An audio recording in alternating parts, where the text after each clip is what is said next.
What was your first impression of ASU the first time you visited here? Well, that it was overcrowded, that it was undersupplied with buildings, that it had been treated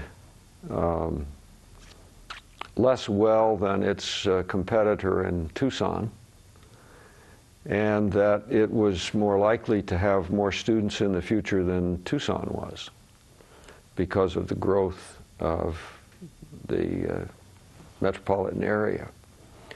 And that we needed, I made a survey during the first summer I was here and concluded that we were 1 million square feet short of academic buildings.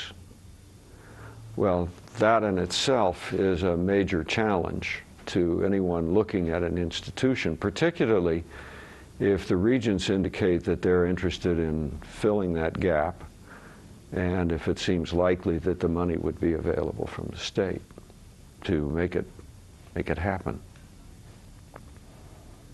So I saw institution building and the shift from a primarily teaching institution, undergraduate teaching institution, to one that had more of a kind of balance that would be appropriate in a Pacific 10 institution, and we had only shortly before become a Pac-10 member, that this would be a very interesting challenge. Why was there a need for a new arts building? We had a theater program with no theater, and so we needed a theater.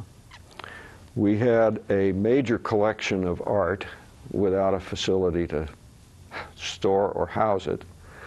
I remember visiting Rudy Turk on rainy days when they would be rushing around in the upper stories of the what used to be the old library, moving pieces to get them out of the drips that came through the ceiling. And I don't think they ever lost anything of great value, but they simply didn't have storage space.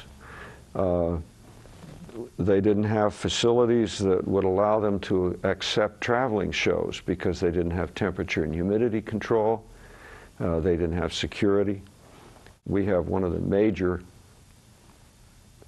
museum collections of art in the Western United States.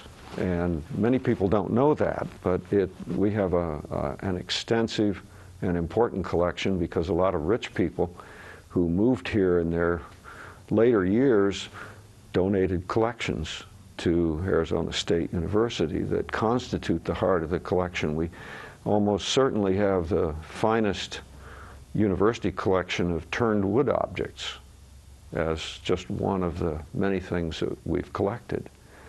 And that building has, the Fine Arts building housed that. The regents made the decision to name before we left and announced the name at our farewell dinner. I suppose at one level, some of the most interesting memories have to do with entertaining. Through most of the years, we probably entertained about 5,000 people a year at the house. And some of the groups that came in were really fascinating.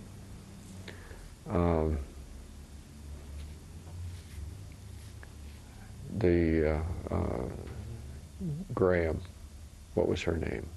The dancer. Martha Graham. Martha Graham.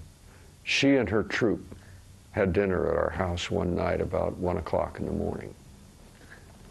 They had done their signature performance in the course of a residency that they did on campus for several weeks. I think they were here 6 weeks. And we invited the whole troupe over and a multitude of others to meet them.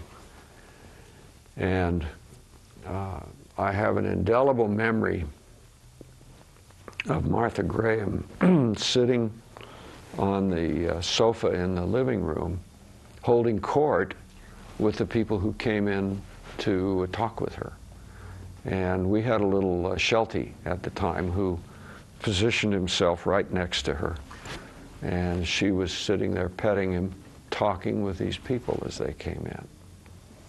Another time, we entertained Walter Cronkite many times when we were courting Walter, the use of Walter's name on the school of journalism. And our stepdaughter, Donna, came in from a dance one night and sort of flipped into the house and didn't realize that Cronkite was there, and we introduced them.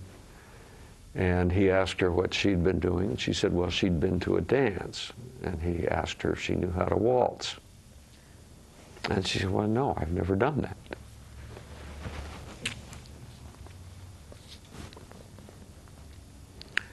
So Walter and his wife and Donna moved into the entryway of the house, and he taught her to waltz.